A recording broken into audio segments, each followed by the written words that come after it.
ससुरजी, कसं तुम्ही आपल्या पोरीच्या याच्यात विचारही नाही मारत, काही नाही ना मला सांगता. अशी मला चालणार नाही हो. पहिलेच पाहून असं वाईट होता मला.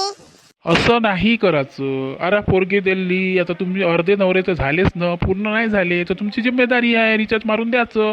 मी तेच पाहून राहिलो तुम्ही किती करू शकता माझ्या पोरीचं, करता का नाही करता पाहा लागेल ना आम्हाला. मग असंच फकणार राहील तर मी काय देईन आपली पोरगी.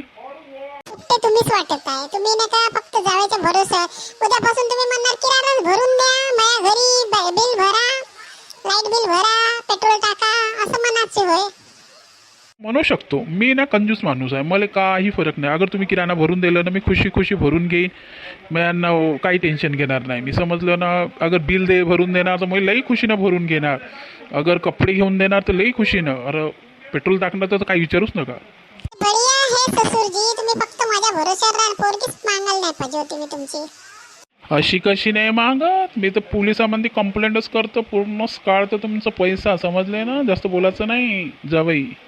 का म्हणून राहिले असं कसं काढता? मी तुमचं काढून ठेवतो पोचका, समजले ना. जास्त बोलायचं नाही ससुरजी.